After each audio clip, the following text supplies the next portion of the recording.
กูขอโดนนัวได้ยังพ่อมึงพูดดิทำได้ก็เลยจะผีลงตมไม่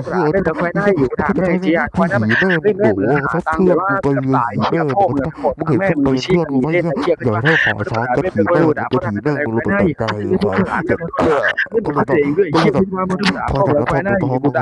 ายแล้วมึงก็แบบร้อนไ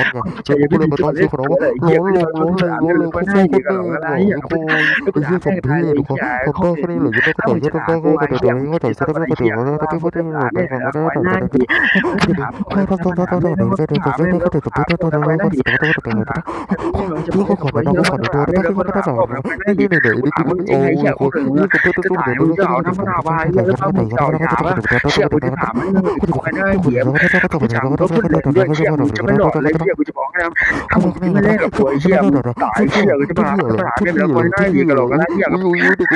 อเขาว่าร้อน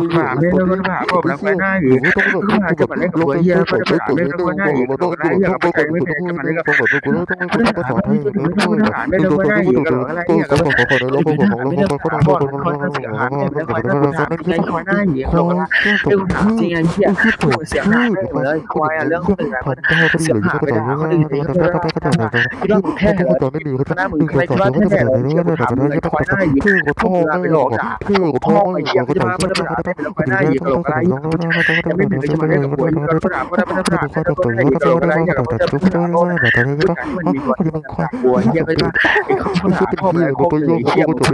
โคตรแม่โอ้ยไอ้เหี้ยสมเพศเขาทำได้แค่นี้เหรอยังไม่ก็ต่อยก็ทำได้ก็ต่อยก็ต่อยก็ต่อยก็ต่อยก็ต่อยเป็นว่าหนังมันก็ให้กูถามเนี่ยเขาจะมาถามเลยต้องถามผมนะควายหน้าอยู่กันเวลาพ่อไม่ได้ถามไม่ต้องถามเลยควายหน้าจะถามพ่อไม่ได้ถามพ่อถามไม่อะไรควายหน้าอยู่หลอกอะไรอย่างกับใจไม่ได้จะถามไม่ได้ถามไม่ได้อีเจี๊ยบก็คิดว่าถามพ่อได้ถามไม่ได้ถามไม่ได้ถามไม่ได้ถามไม่ได้ควายหน้าถามพ่อได้กูถามพ่อถามไม่ได้ก็ถามไม่ได้ก็ถามไม่ได้ควายหน้าอยู่หลอกอะไรอย่างกับใจไม่ได้จะมา